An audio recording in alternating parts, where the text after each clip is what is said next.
This is just a part-time job for me. Okay. I'm only out here like 3 days a week. This is a pretty loamy soil, but the number of rocks made it a challenge to start. We're about to finish signups. It's like 30-ish. We're gonna be starting to market this year. The people who are in charge of the nonprofit were down for me starting a garden here. So it's just kind of like, Kind of fell into place. get started. A couple pieces of advice when people are saying, oh, I want to grow my own food, I want to have a backyard garden, I want to do all of these things. Where do you kind of take that advice? So we are on Ladybird Farm, but your location is quite unique because you're not actually on well, I guess how would you describe where you are?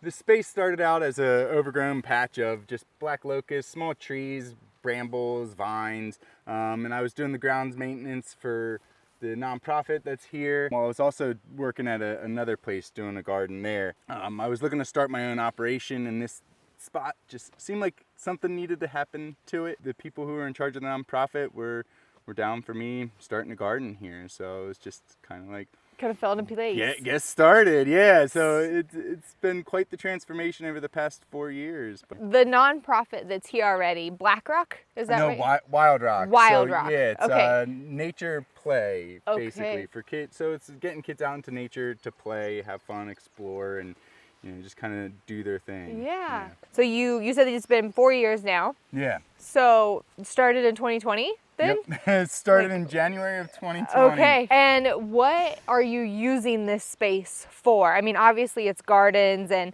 we've got a bunch of things growing and it's a wonderful time of year right now because we can see all the beautiful greenery. But what are you using this space for? I run a CSA out of this space, so that runs for about 6 months out of the year. Not a certified organic operation or anything, but it's more based on regenerative agriculture, using organic seeds and soil amendments when possible. I don't use any non-organic soil amendments. Okay. A lot of compost, and then I really focus on biological control out here. So trying to use insects to do my pest control. I Okay. don't use any pesticides on any of the crops that I grow. Part of that is I don't want to expose myself to that, but I also feel that it's using pesticides is a very short-term mindset of pest management. I'm trying to build up a resilient kind of ecosystem within this space that will try to, hopefully will do a lot of that Sure. pest management for me. Keep it all in balance. That's really cool. Let's take a look at some of what we've got. So Yes. behind us here, you've got what? Is that onions or garlic? Yeah, so there's onions in here. This is kind of, this is a raised bed that kind of got built up. I do the composting here. Oh, your compost is right behind it? Yeah, my peach tree that popped up. This tree, this is its 3rd season of growth. Ooh, you've got some little fruits in there. Yeah, so this tree, going into its 3rd season, and it has been loving life next to the compost pile. So wow. So you didn't plant that there? I didn't plant it. It just That's popped awesome. up on its own right on the edge, and I was like, well, we'll see what happens. Was it in the compost or something? Like you think there's a peach seed? Yeah, so it was like right on the edge. I was starting to build this raised bed near the compost, and so some compost would get thrown up on top as I'm building it out. And then this tree popped up, and that first year it was like 6 feet tall. And then last year it was like 10 feet tall, and I was regretting I didn't do any pruning, so I pruned it this year, tried to shape it a little bit. We'll see how it goes. Wow. It really is loving the compost then, isn't it? It is. I've been amazed at how quickly this tree has grown. So that's been pretty special to see that, a tree that's not even been here 3 years. We'll see how big they get though, right? Right, yeah, we'll see. It's, Right. it's always the challenge. Yeah, so it's kind of, there's a lot of different things that will be going on in here. It's got onions in it now. There's kale that had popped up. There's some cucumbers I put in, some peppers scattered in there. And So you do a lot of interplanting then? yeah, and especially in this area, this is kind of, just, I experiment a lot in here, you know, just to see what's working, to see what things compare well, and if I grow things in different ways, will they do better or will they do worse? Right, So, right. because being that I don't spray any pesticides, I'm trying to create a setup where I have habitat for the beneficial insects and feed on the pests, and sometimes that means I'm just going to change things up to see if that changes how they work. That's really cool. So how did you like get into this? Did you already have like a background in like farming and CSA work? So yeah, I've been farming for about 10 years, but it's always been for someone else's operation. Okay. You know, started on animal operation. They were doing lots of different meat animals. Okay. Did a little vegetables there. I worked for about 5 years, about right down the road at a nonprofit. They have a garden, but it wasn't production based. It's a community for like adults with intellectual disabilities. Okay. And so I did their garden there, and that was a great experience and all, but I was looking to get more back into production style. So that's where, you know, I started to transition away from that to start this in 2020. Everyone knows how that 2020 started. Yeah, for sure. You know, so then I'm sure busy. you really took off once you kind of established it. 2020 hit and then you kind of flourished. I was just out here working, just trying to get everything set up. That's awesome. Yeah, so kept me certain, you know, because it was kind of partnered with the nonprofit here. There was some projects that were supposed to happen, like doing the fence and irrigation system where some people were going to come in and help. And, you know, that didn't quite work out. So I was building up the fence myself. I had a little help from the neighbor, but yeah. Okay. Because you have a really tall fence here. I mean, that's what, 10 foot? It's a 8-foot fence. Foot. Yeah, it keeps the deer out. You know, I've had to do some modifications for it for some try to keep the groundhogs out. Yeah. Always a battle trying to keep the critters out of the garden. It's hard when you're growing really good food. Yeah, they just come for it. Luckily, I grow a fair amount of crimson clover in here, and for anyone interested, the rabbits seem to prefer crimson clover almost everything else. Okay. So they will eat the crimson clover and then leave the lettuce that's right next to, you know, Hey, that's a but good eventually point. they seem to run out of it and they start moving on. That's interesting. And speaking of the way you plant, I was just noticing this. So what is this you got going on? This is another one of my little experiments that I like to do. Being that I try to keep tillage to an absolute minimum. Yeah. There might be a handful of beds that the tiller gets run through every year. Keep that soil health up.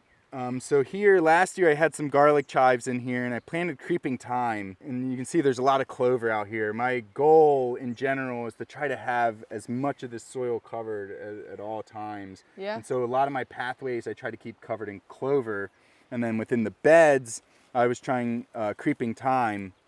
And one strip. That's this right here. Yeah, so this is all Right there. creeping thyme, and then there's some garlic chives here. Okay. And so the creeping thyme started as one row right down the middle last year, and then spread almost the width of the bed. And so this year, I wanted to see about putting tomatoes in it to see if I just cut a chunk right out and then filled that in with compost and then transplanted the tomatoes in there. So the goal is to see if the thyme will fill in underneath the tomatoes will be grown above it by that point. The thyme flowers, attracts beneficials. If it all goes well, you know, the tomatoes do well. That helps to hold in moisture. Yeah. You don't have to do any weeding or mulching under them. So do you do any watering then too, speaking of moisture? So there's actually irrigation lines that are underneath the thyme. So that was, I used like a drip tubing. Like this one right here? Something that, I use something that's gonna last for a good period of time. You know, a lot of drip tape, you nick it with a hoe and it's got a hole in it. Yeah. And that's a good point. I'm trying to reduce my amount of plastic use too. So I don't plant into plastic. So weed management is pretty important with that. Yeah. So, you know, anything that I can do, if the creeping thyme stays here, it's a perennial.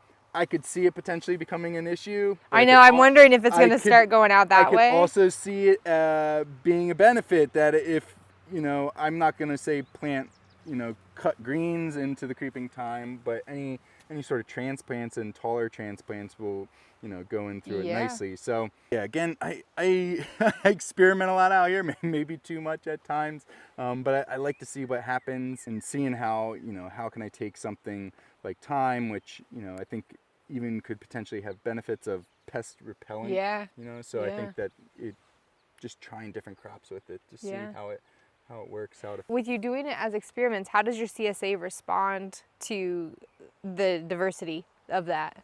Yeah, so the CSA, the people seem to enjoy the way I'm growing. They are trying to support me in kind of this alternative approach, not using any kind of pesticides or herbicides. And I grow a large variety, so if I lose one crop because I'm kind of experimenting with it, then there's always something else I That's a have good point. to replace it. Yeah. So it's, if I was just doing tomatoes out here, then, it might be a little trickier to do as much experimentation with it, but because I have a big variety, I can take that risk. If I lose something, it's not the end of the world or the season. Yeah, that's a good point. How many CSA members do you have then? Right now it's running at we're about to finish signups. It's like 30-ish. We're going to be starting to market this year, and this is just a part-time job for me. I'm only out here like 3 days a week at this point. Eventually it would be great to get this going to that point of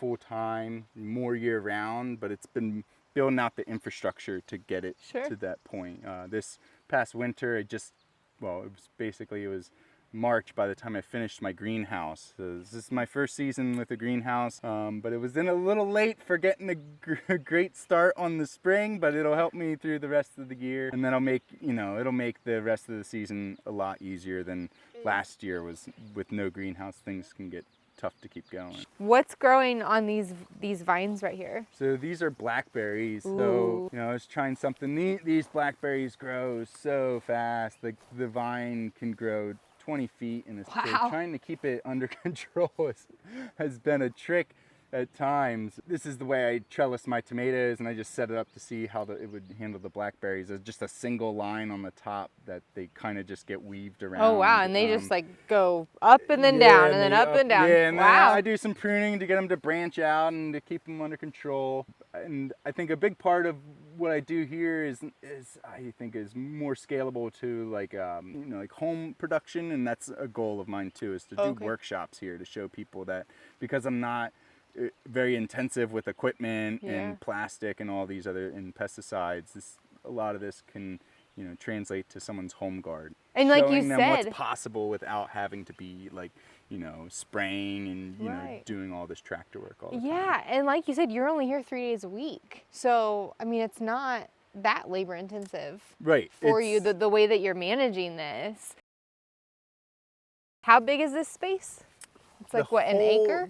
The whole area, I'd say, with the fence is 2/3 of an acre. Okay. But if you actually break it down and take out all like the pathways and the areas that don't get used, it's not that big of a space for what trying to grow out of. But it's pretty intensive. All these beds are on about 4-foot centers. They're basically all have been established at this point, and so they're perennial beds. Those beds, they stay there. They will not move now that they're in their space, and that makes it so that it's a lot easier for me to manage it if I don't have to turn soil to make new beds every. It's a lot of them are hilled up too, so that they've got good drainage off of them. You see some of the rocks that I got out of the soil out here. If I had to do it over again, I don't know if I'd pick this same space because it is the rockiest soil I have ever worked in. Really? Yeah. I saw like a boulder over there sticking out. I have moved tons and tons of rocks from out of here. Wow. How would you know that? Like you said if you were to do it over again. I would dig around a little more. Dig, okay. Yes. Like if somebody's coming onto a space and they're trying to figure out where they want to put their garden for either themselves or for a CSA or something like that. You're just saying go out with a shovel and dig in a few spots and check see. That soil, yeah. Really, really dig around and see what's going on. Take a shovel, dig a hole, see how deep that soil goes down, how much rock you're running into, and just and then you can feel it. You can see if it's really a lot of clay or a lot of sand. This is a pretty loamy soil, but the number of rocks made it a challenge to start. But then I've also found that I take the rocks and I would move them into long rows, and that's where my blackberries got planted, was into beds of rocks, because the goal is to get chickens in eventually, and then my theory is if I have a bunch of rocks that the blackberries come out of, the chickens won't destroy the plants because they can't go scratching up. That's a really good point. So yeah, maybe you would have chosen a different spot to do it all over again because there's a lot of rocks, but then it kind of brings a benefit to you. Like Yeah. maybe what's a hassle is also could be beneficial depending on how it's And used. I think that's a lot of it is the viewpoint that you take of how to look at it. So I've also found that I think that the rocks actually serve as great habitat for a lot of beneficial insects, but also skinks. I get skinks out here in the garden. What is a skink? And a skink is a little lizard, and Okay. they'll eat slugs. And they'll eat other Oh. bugs. The skinks will actually, like, I'll see them in the garden sometimes, like down in here. I think the spiders really love the rock piles too. Initially, it was to put all the rocks in long rows and use a tractor to dig them out. And it's gotten to a point where for some of them, I just leave it and then I'll torch it back. And like in here, I planted a cover crop that's just starting to come up. This is Phacelia. It's good for pollinators. It flowers a lot and Okay. it really supports pollinators. So the idea is that, I'm not, at this point, I'm not interested in trying to get all these rocks out of here right now. Yeah. Instead, what can I put into this space where these rocks are, and make that still work for me. And I'm constantly picking rocks out. So to have a spot where I can just toss my rocks to instead of leaving them in the beds. That's I really love that out of the box thinking. And it sounds like you didn't plan for it to be that way, but you started changing maybe your mindset a little bit about what things how things can work for you. Yeah. I really love that. I think that a lot of people struggle with, okay, there's rocks in my garden, get them out. There's this plant in my garden, get it out, Right. or however it may be. And there's definitely ways to kind of pull yourself away, look at it from 30,000 foot view and say, well, how can this actually work for me? I love that, especially like the blackberries, so the chickens don't scratch underneath. That is such a good idea. Yeah, and blackberries, they're a native plant to this area, and they were growing just fine on this soil. So when I got these thornless blackberries, I was like, well, they should be able to handle this soil just as well. And these rocks, they'll find their way through it, and so just pile them all up and see what happens.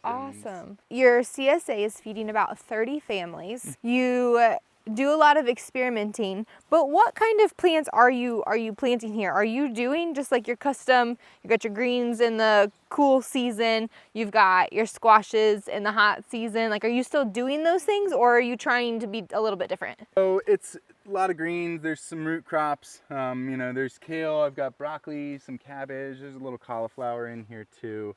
I do squash. I a lot of times will also try to grow something new. I like trying new things, and there's usually a crop that comes up or that I'll grow that customers are like, well, what is this? and that can be pretty hit or miss. A lot of people like to stick with what they like and what they know.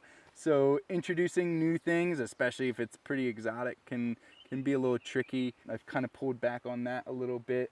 But I like to experiment with variety too. So, I won't just grow just a yellow squash and green zucchinis. I like to grow patty pan squashes. Ooh, that people those are seem to nice. like those. And then I've grown some other summer squashes that are just different. One was it's normally a winter squash, but it actually makes really good summer eating. And you find that people, if it's close to what they're familiar with, then they're more likely to try it, and then you can show them that there's so much more flavor available out there than what they're used to from like the generic grocery store squash or zucchini, which is just like pretty bland, and then they try something that's a little different and they're like, wow, that was amazing. And you can really, and people get more excited about cooking when they have more flavorful food. And then I really like to, I like to grow peppers. That's one thing that I kind of struggle to hold myself in on, is peppers, especially hot peppers, because I feel like there's such a wide variety of flavor there within those hot peppers compared to just like a general sweet pepper. And hotness that could be subjective to people, but so I try to grow peppers that are hot but not like melt your face off type. That's my favorite term. I want to keep it like enjoyable and not like just this, I'm not one of those like trying the hottest pepper out there. For sure. Sometimes I might have like 15 different varieties of hot peppers, and I really enjoy that, and then getting people to see that like how much variety there is out there. People are used to jalapenos and maybe habaneros, but I think there's so many other better peppers out there. Absolutely. I think I would agree. And like you said, the taste is bland when things are grown at a large scale. The nutrients that are needed to put the flavor in there, they just aren't available. Yeah. And so when you're able to grow on these kinds of scales, the flavor is just phenomenal. I just, you can't get past it. You just can't. Yeah.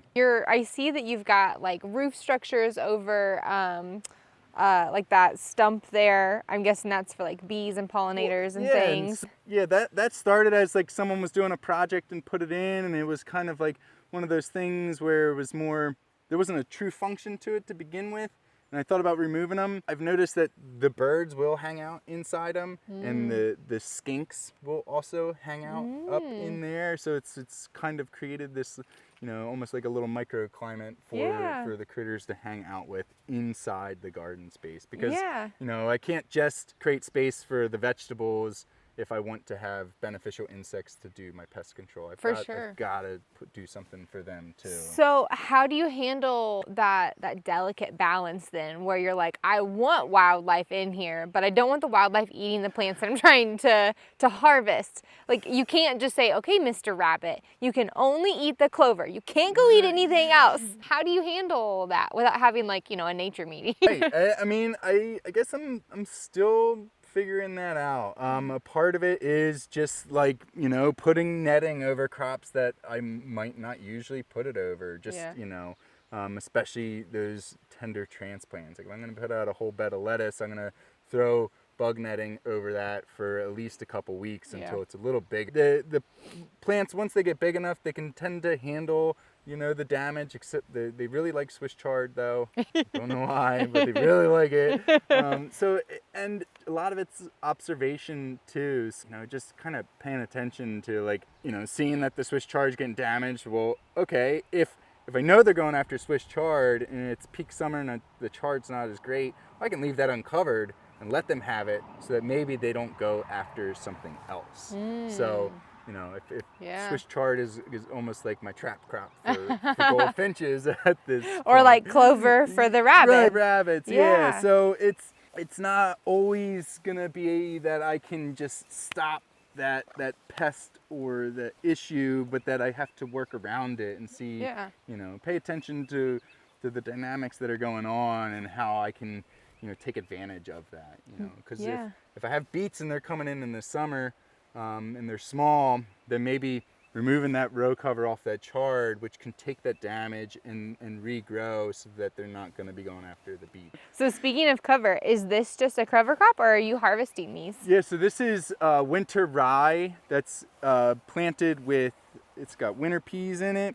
Okay. And so there's some beneficial insects that'll be in here. This is a soldier beetle. That's a beneficial. I saw a ladybug in there too. I think sometimes they feed off the pollen. Other times there might be aphids on these crops. And so I'll grow this winter rye up, and then I'll be cutting it very soon, and then use this as mulch around some of my other plants. Plus, it's just as a cover crop. It's, you know, I can put this in late in the year. So there were tomatoes that were in here last year. So they went in after, this went in after the tomatoes. That just, it helps to hold the soil together. And I see your peas coming up, it looks like. And the peas kind of wrap up around. Peas in it. So the peas are a legume, so that, you know, trying to fix some nitrogen into the soil as growing these cover crops. And then I'll no-till with these. So if I have this cover crop, I can cut it down and then I'll flame that off, and then I can transplant through. So that's a thing, you know, still figuring the timing of all that out. That's what I was gonna ask you, because if you put like tomatoes in here last year, do you have like a sophisticated chart of, you're like, okay, I did this, and then I'll do this, and then I'll do that? Or are you just like, what do I wanna do this year? It varies, you know. I make a crop plan, but it's kind of when the season gets going, some of that has to shift because a certain bed might not be ready in time. If that cover crop's not at a point where it's ready to be controlled, then it could just resprout, and that could completely throw off the ability to put something in those beds. And I do practice crop rotation, so, you know, especially with things like tomatoes, where disease coming in early can just wipe them out. That'd be a big loss. This will be cut back and then torched, and then something maybe like squash or even like beets, summer lettuce, something like that will end up going into these beds. I was gonna say I have some potatoes. So all my potatoes were done no-till. This is oats. Oats are typically reliably winter killed around here. It did not happen this past winter. It was pretty mild. So you can see some of them didn't get killed back completely, but they're not in there very well because they've been cut back and torched multiple times. And what I'll actually be doing soon is mulching it. So I'll just mulch right over top of all of this, and just then that'll be shaded out, and that should die for the most part. And then your potatoes will be able to keep coming up. And the potatoes will just keep on going up through. And so that's kind of what I did here as well. How do you hill the potatoes? Are you just putting like mulch down? So these beds, so what I do, if we go back up, I can show you the tractor that I use. The little walk behind tractor. Okay. So I wasn't interested in buying a big tractor. Over the years, I've gone away from using like a tiller, and I used a spader at one point, and more it was just like, need to not work the soil at all. So this is the rotary plow that I use to hill. Oh, this one. Yeah, so this little tractor will get multiple attachment. I have multiple attachments for it, and this will just kind of spins, and these blades will go down and cut the soil, and then it just tosses it all. And so I can just run it down the side of a bed, and it'll hill it up. And then, so for part of that, I can keep the clover in my pathways under control, because I can rip it along that edge. So you're not just doing that with soil, it's getting the greenery too. Yeah, and it'll toss that up into the bed. And then, I'm disturbing the soil some, but it's just like 2 lines right on the edge, and leaves most of the middle of the bed, all of that soil intact. That's so really cool. so it can help with hilling those beds up. I do hill them by hand sometimes. I'll use this hoe to do a lot of the shaping of the beds too. Probably work most of these beds by hand at this point. The tractor really doesn't get used all that much. Is that just because there's so much growth going on that the tractor just doesn't fit? Well, it's for once my beds are made and I got a cover crop to control it. Like I might come through with the sickle bar mower and cut that cover crop off, and then I might torch it. I could use a tiller in it, but there's so many worms, fungi, like the mycelium in the soil, that tiller just destroys everything when I run it through the bed. So I can shape that bed and prep it more easily by hand while doing less damage to the soil. That's awesome.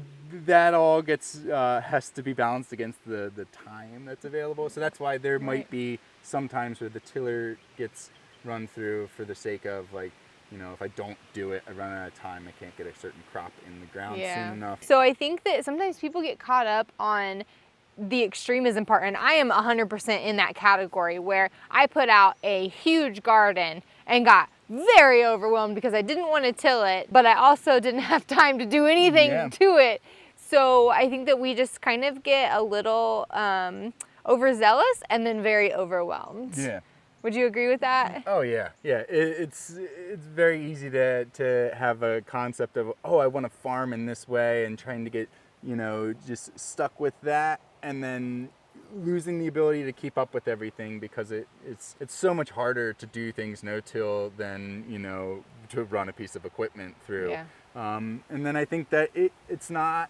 Some amount of soil disturbance can actually be good. I get cutworms that will come up after my seedlings. Well, if you disturb the soil some, if you're weeding, cultivating, that actually can decrease their population, bring them up to the surface so I can see them. It can actually be that before direct seeding a certain crop, it might actually be better to do some soil disturbance to decrease that pest issue. Because I'm not benefiting anyone if I do no-till carrots, but I never get any carrots out of it. Exactly. Right? So it's trying to find that point of how do I. The best soil health would be to never disturb it at all, and just let the plants, these cover crops growing, Right. But that's, that's not what we're trying to do here. We're not eating cover crop. Trying to grow food for people. Right. That's not only that looks good, but that tastes good and is good for you. And yeah. You said that you would love in the future to start doing workshops and just teach people how to do it on a personal scale, like kind of like the homestead side. So what is like always your first couple pieces of advice when people are saying, oh, I, want to grow my own food, I want to have a backyard garden, I want to do all of these things. Where do you kind of take that advice? I'd say start smaller than you want to. Just start. So hard. The hardest advice. If you wanna grow a garden that's 5,000 square feet, maybe you start with half of it and think like, okay, half of it for this year, and then the other half is what I'll use for next year. I'd say, and grow the crops that you like. It doesn't have to be, even if they're some of the more difficult ones. If it's something that you really like, you're gonna put more effort into it. You're gonna be out there wanting to figure out all the nitty-gritty details of how to grow that crop the best. I'd say to not giving up on certain things when they get going. I've had some crops that come up that just don't look like they're doing great, but you kind of you take care of it and keep going, and you get something out of it, or you learn something about how to better grow it for that following season. Yeah. I've put in plenty of transplants that were much smaller than I would have wanted, They're just kind of pretty sorry looking things. I've had some pepper plants. I have some out here now that are just like, like a half-inch tall, and it's like, this isn't ever going to do anything. And by the end of the season, it's a full-size bush, just loaded in peppers. So I think a part of that is because of the soil health. So, if you put your effort into the soil, get good compost on it, don't overwork it, then that will pay you back in your crop yields. That leads me to a question though. Where do you get your compost from? So how do you do your compost? I make this compost over here is compost I produce here based off of like vegetable scraps and what's coming. Okay. I buy in some compost, but I find it's this is wow. This is what this is getting more finished, so there's not as many critters in it. There's somewhere. I don't sift it when I throw it out in the field, but the compost that I buy in, I'll sometimes pile it up and mix some of mine into it. I can't really produce enough for what I need. Do you turn this over, or you just let it sit? How do you handle that? By hand. So I usually I'll make the pile and I'll start to like kind of move it down in this way. The compost is going to be shifted out of here, so I'm actually starting to build another bed here. Okay. And the compost will be going in a different area.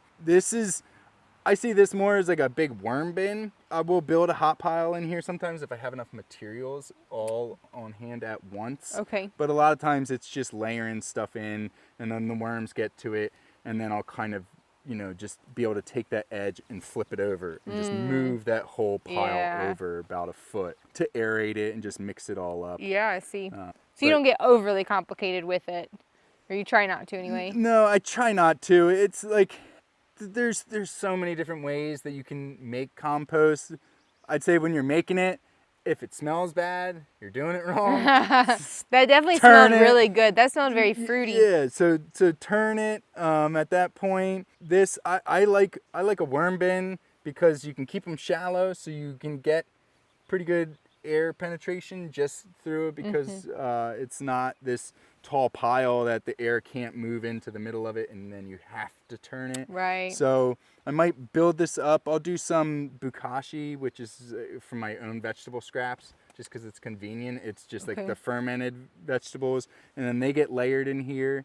And then the barn up at the building here, the nonprofit, they have a couple rabbits, so they get some like pine shavings with rabbit. It's just the rabbit litter, and so I'll compost that with my vegetables. I wish I could produce more compost, just because it's good quality and it's easy to just take from here right out into the garden. Right. But it's you gotta find, you gotta Right. draw the line somewhere of what. Well, like you everything that said, can do. like you said, like starting in a smaller area instead of just trying to do it Yeah. all. I mean, you can't. You just But fall. I'm better off figuring out how I'm gonna compost and my technique and all of that and the space I'm gonna use, and then scaling up from there later instead Right. of being like, oh, I need to generate 10 yards of compost on my own. I think I'm guilty of this. I think a lot of people get into either homesteading or starting a farm or a garden, and they want to do all of the aspects. You know, Yeah. it's fruits, vegetables, chickens, ducks, cows, like pigs, Yeah. and all of that, and thinking that like, oh, well, I need to have an animal in here to get fertility into my soil, and you know, it really starts to complicate Yeah. the whole system there. So, you know, finding that one little piece that's really what you want to focus on, and then, you know, if you build that out well, those other things will be able to be easier to plug into the system Yeah. you've created.